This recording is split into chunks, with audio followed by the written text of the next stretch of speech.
ebibadde mu mwaka guno 2022 ebitayinza kwerabirwa mu katundu kaffe kano nga tonneerabira. Era munnamawulire waffe Lubega Mudashiru Kyewalyanga ayina byatukuŋŋaanyiriza. Nga tumalako omwaka 2022 ebintu bingi ebibaddemu, naye ku ebyo tukulondobeddeyo ebikulu mu katundu kaffe nga tonneerabira. Famire eziwerako zikyali mu kukaaba olw'abantu baabwe abawerako abagambibwa okubuzibwawo ebyokwerinda. Bannayuganda kye baakazaako kiwamba bantu, newankubadde ab'ebitongole by'okwerinda bagamba nti baba bakwatiddwa bukwatibwa okubaako bye bannyonnyola. Mu bubaka obw'amazaalibwa ga Yesu Kristo, bakabona bakatonda mu kuwulira kwabwe mu kkanisa n'ekereziya ensonga ya kiwamba bantu gye beetoololeddeko. Kino ffenga abakulembeze mu nzikiriza zino tukivumirira, kisaanyaawo obulamu bw'abantu. Ekirala ekitayinza kwerabirwa y'engeri poliisi gye zizze zirumbibwamu era abasirikale baazo n'abantu ba bulijjo ne bafiira mu bulumbaganyi buno, ekyaviirako ne bupoliisi obutono police posts okuggibwawo. Kyokka we lutuukidde leero oyinza okugamba nti poliisi efunye ku ssuubi olw'okukwata abamu ku bayeekera bagambibwa okubeera emabega w'okulumba poliisi zino, ng'omwogezi wa poliisi mu ggwanga Fred Enanga bw'agamba. Kituufu waliwo abantu 7 abakwatiddwa okuva ku famire emu balina akakwate ku bulumbaganyi obuzze bukolebwa ku poliisi. Mu mwaka guno era mutabani wa mukulembeze w'eggwanga era munnamagye General Muhoozi Kainerugaba mwafunidde ettutumu ery'amaanyi ku mukuto gwa Twitter olw'ebigambo by'azaawandiikako, era yayita ku mutimbagano ogwo n'agamba nti ye n'eggye lye basobola okuwamba Nairobi mu wiiki 2 zokka, ekyaviirako Pulezidenti Yoweri Kaguta Museveni okwetondera Kenya ng'ayita mu kiwandiiko. Kyokka era n'akuza mutabani we Muhoozi Kainerugaba okuva ku ddaala erya Lieutenant General okumuteeka ku ddaala lya General ajjudde. Munnamagye era yakuba essasi eryasooka gavumenti eno ng'ejja mu buyinza mu mwaka 2022. General Eritumwene mwe yassize ogw'enkomerero. Kyokka ono ajjukirwa nnyo olw'ebigambo bye yayogeranga nga teyeerya ntama, nga yatuuka n'okugamba omukulembeze w'eggwanga nti kye kiseera alowooze ku ngeri y'okuwaayo obuyinza mu mirembe. The best advice we can give him is prepare for a smooth transition so that we ensure stability and long-term peace for the long future. Era teyakoma okwo. If you reach a certain level, they have the right to shoot you and you will die for jail for nothing. Abantu babadde bakozesa emitimbagano nga we baagala okutyobola eddembe ly'abalala, ekyaviirako omubaka wa Kampala Central Muhammad Nsereko eri kugira abantu okukozesa obubi emitimbagano. Bago lino twagala okuluŋŋamya abantu engeri gye beeyisizaamu nga bakozesa kompyuta zaabwe oba emikutu egyo. Era lino lyayisibwa Paalamenti, Pulezidenti n'aliteekako omukono wakati mu bigambo ebingi okuva eri abakozesa emitimbagano. Munansiko Alhaji Abdul Naddoli omwaka guno era tayinza kugwerabira, omwafiira mutabani we Sulaiman Jakana Naddoli, ono y'omu ku baali bakozesa ennyo emitimbagano. Bayibuli egambye Katonda ategeeza ddala nti bikka ku bigambo sinaakabonero ku kitabo, kubanga ekisa ky'enkubo kiba kinatera okusembeera, walibeerawo okuddiŋŋana embyo n'okumanya kulyeyongera. Mu katundu kaffe nga tonneerabira, mu mwaka guno era ssenkagale wa Democratic Party Norbert Mao ne ssaabawandiisi w'ekibiina kya DP Gerard Silanda baalabwako mu maka g'obwa Pulezidenti gye bassize omukono ku ndagaano okukolera awamu n'ekibiina kya NRM. Era wayita akaseera katono Norbert Mao n'alondebwa nga minisita wa ssemateeka n'essiga eddamuzi mu gavumenti ya NRM, ekyawaawaza bannakibiina kya Democratic Party amatu abamu ne batuuka n'okumugamba alekulire.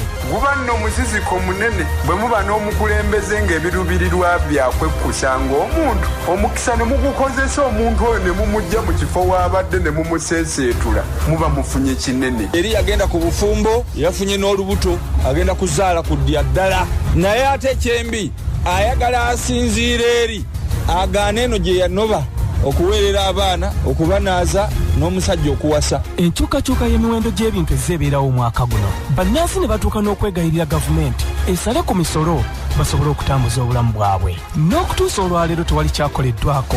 Akasawo ka sukaali twakagulanga 14, saawa zino tukagula 24. Kasitoma batandise okugenda. Ebbeeyi y'amafuta eri waggulu ereetedde n'ebintu ebirala ebikozesebwa mu bulamu obwa bulijjo okulinnya. Era wano Ssaabaminisita wa Uganda Robina Nabbanja Musafiri yakyogera kaati nga gavumenti bwetayinza kusala ku misolo.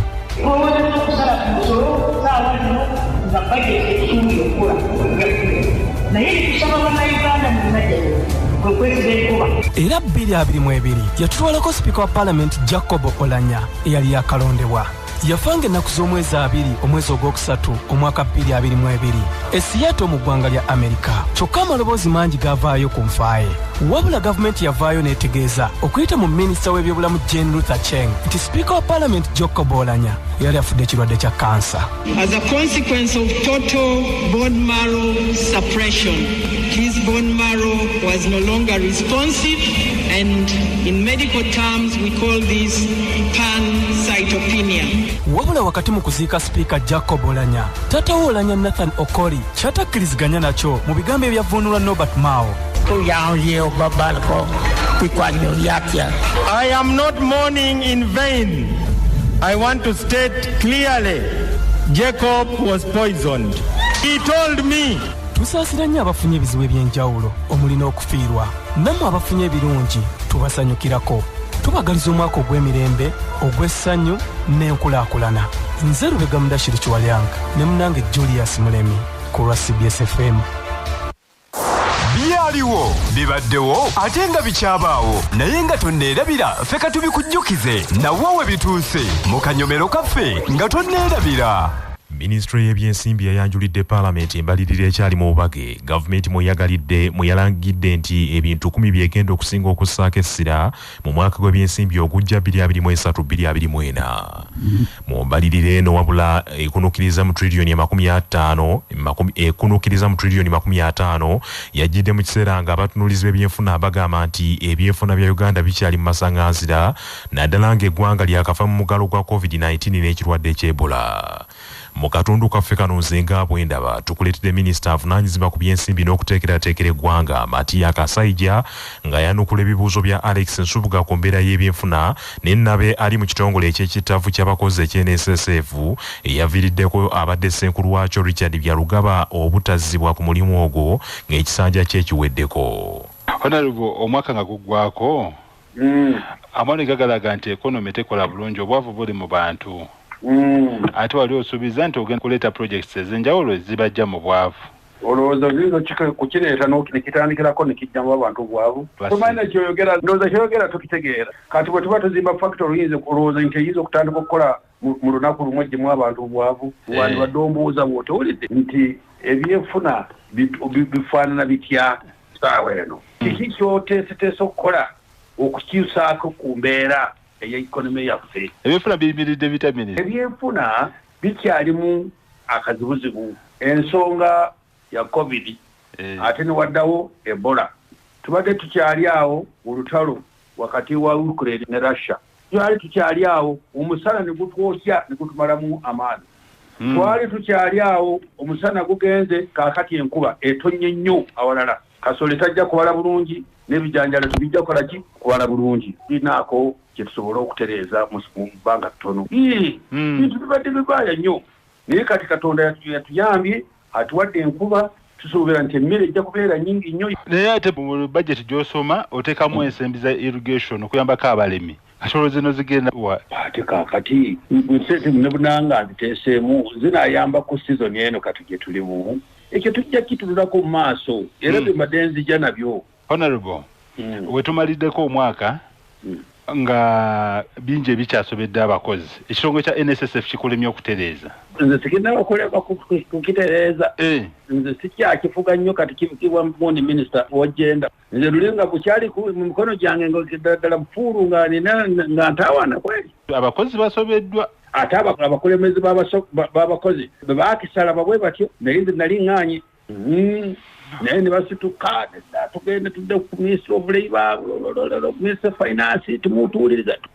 Kati kasooka basooke bagendeyo balabe ekinaabaawo. Naye sikyanaku nnyo tulowooza nga gavumenti tujja kukkiriza tujja kitereeza.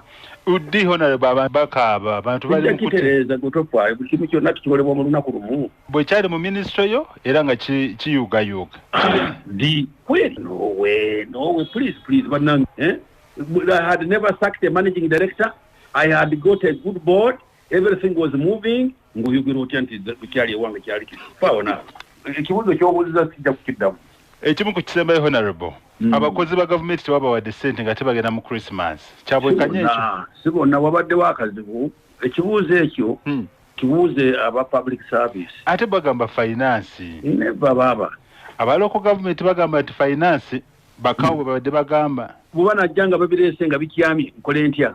Minister wayanjudde budget mu parliament eri mu bubage noyongeza ssente eya budget kumpi trillioni 5 chokate ministries ezenkizo wazisaze eya tourism eyemulugunya ngate tourism yemuko yesigamiziddwako ebyenfuna bya igwanga waliwo ekisinga obukulu tugenda kola nguudo ezigenda mu national parks kati ng'oli agamba nti sente twazisaze wasuubiza ku ntandikwa y'omwaka nti ogenda kulwanisa obuli bw'enguzi expenditures eziyitiridde naye nga tenga zeeyongera bweyongezi nangeze ku pulezidenti bw'amala okundagira ate nyinza okuzza omukono bwagamba nti wano bateekeko nyinza okuba nga sikyagala somoze bakikosinza okusanga mu mwaka guno gwetumala kwe kwonoona sente za gavumenti n'okubba obubbi ekyo nkyogera nga tusitiire ddala naye wali osuubiza obbokolako munange kakati ate nze ate ebya viki diru y'emmwanyi ebyemmwanyi oli omukyala viki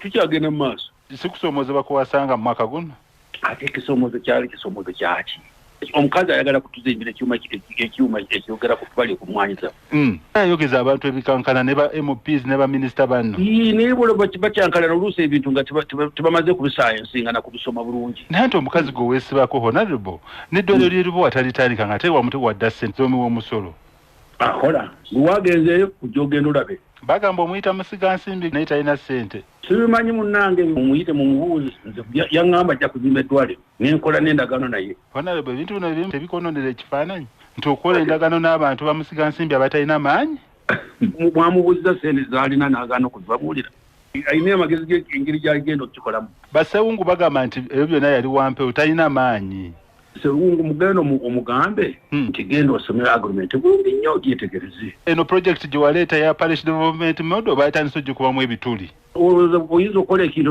abantu ne batakisaizinga ndi malayika ndi malayika lwaki buli kyoleeta kyekigwa kweringa intention ekigendererwa kati nkubayingiremu batereze nagenda mu byalo nange ndabe nti sente bazituuseeyo anti gwe lwaki buli kyoleeta kyekiremu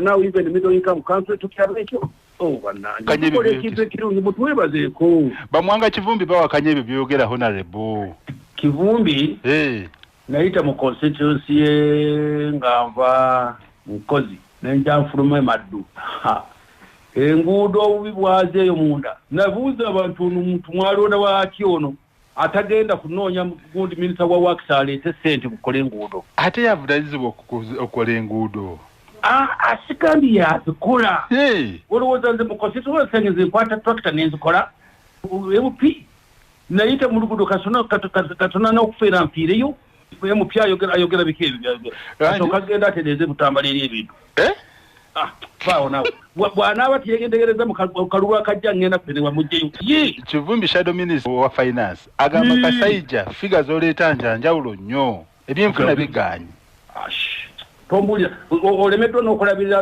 enguudo zammwe munnakanyi mu constituency ng'oyogera biki byoyogera